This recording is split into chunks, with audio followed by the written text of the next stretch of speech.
Welcome to Death Row Diaries. What started as a simple fishing trip ended in a silence so unsettling it took more than a day before anyone realized something was horribly wrong. Two young parents vanished into a quiet Florida farm, lured there by someone they trusted. Their truck was left behind, their phones went unanswered, and inside that truck, their toddler was still alive. This is the story of James Dennis Ford and the double murder that followed him all the way to the execution chamber nearly 2 decades later.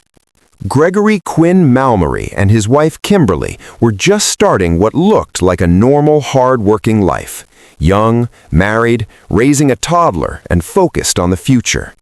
So when Greg's co-worker James Dennis Ford suggested a fishing trip at a sod farm in rural Charlotte County, nothing about it raised alarms. Ford wasn't a stranger. He worked alongside Greg. He knew the family. He didn't come across as dangerous. It sounded like a casual afternoon away from stress, fresh air, quiet water, and time to relax. They packed their 22-month-old daughter Miranda into the truck and headed out, unaware that this invitation wasn't about fishing at all. And once they arrived at the isolated farm, there would be no witnesses and no way out. But what happened next wasn't impulsive, it was deliberate. The moment the Malnorys arrived, the tone of the day shifted fast. Ford didn't waste time. Greg was attacked first. A rifle shot struck his head, disabling him instantly. Before he could recover, Ford closed in, striking him repeatedly. The violence didn't stop there. Greg never stood a chance. Kimberly, injured but conscious, realized what was happening and ran. In pure survival mode, she managed to strap her daughter into the truck, making sure Miranda was secure before trying to escape herself. It was a moment of instinct, not knowing whether it would save her life, but determined to save her child's. Ford caught her, and what followed revealed a level of cruelty investigators would later describe as calculated. But the most horrifying part wasn't the violence itself. It was what Ford chose to do afterward. After overpowering Kimberly, Ford committed an act that would become central to his conviction. Evidence later confirmed she was assaulted before being silenced permanently. Then came a decision that stunned even seasoned investigators. Ford didn't touch the truck. He didn't check on the child. He didn't call for help. He simply walked away, leaving a toddler strapped inside a vehicle, surrounded by blood, alone in the Florida heat. No food, no water, no idea what had happened to her parents. And for more than 18 hours, no one knew she was there. But the next day would expose everything. On April 7th, a farm worker noticed something unusual and made the discovery no one was prepared for. Gregory and Kimberly's bodies were found on the property. Nearby, inside the family truck, Miranda was still alive. She was dehydrated, covered in insect bites, and had traces of her mother's blood on her body, but she had survived. That detail alone changed the entire case. Investigators quickly traced the last person known to be with the family, James Dennis Ford. Ford claimed he had left them to go hunting alone. He said he didn't know what happened. He suggested someone else could have done it. But his story kept shifting. Witnesses placed him with the couple. Physical evidence contradicted his timeline, and forensic findings would soon destroy any remaining doubt. Yet what puzzled many was this: Ford didn't have a violent history. So who was he really? James Dennis Ford didn't grow up with stability. His mother left when he was young. His father struggled with alcohol, but remained the one constant in his life. When his father died suddenly at 52, Ford unraveled. Friends and family later described his drinking escalating to extreme levels. Reports claimed he could consume over a case of beer a day. Still, he wasn't known as aggressive. He had no record of violent crime. People described him as quiet, even gentle. So this raised an uncomfortable question.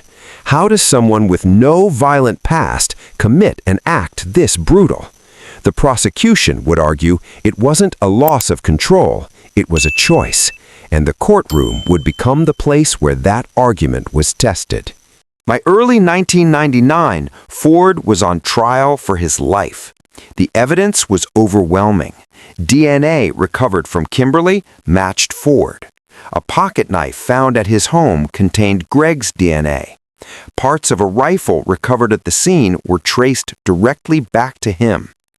The defense attempted to challenge the science, suggesting contamination and unreliable testing.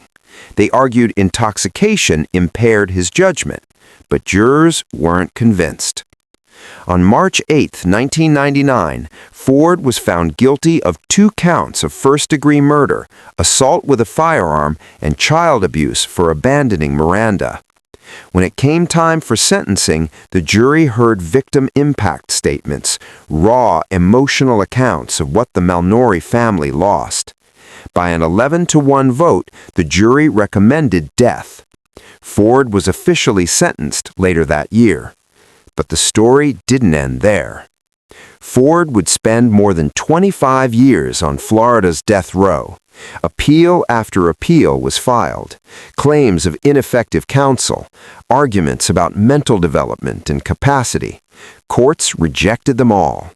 As execution dates approached, last-minute filings attempted to halt the process, including arguments referencing legal protections for developmental age.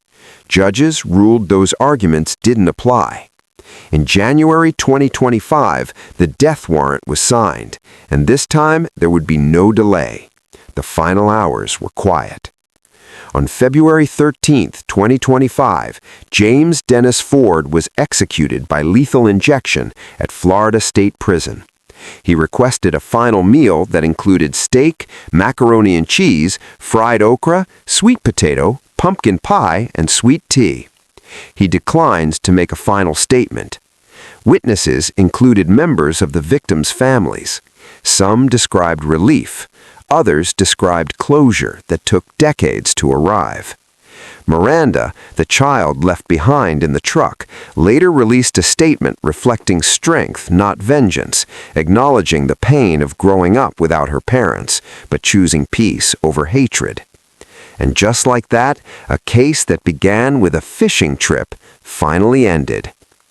James Dennis Ford wasn't caught because he bragged. He wasn't exposed by chance. He was undone by evidence, survival, and a truth that refused to stay buried. A simple invitation, a trusted face, and a decision that destroyed an entire family. Some crimes fade with time. Others leave scars that stretch across generations. This was one of them. And that's a story written forever into Death Row Diaries.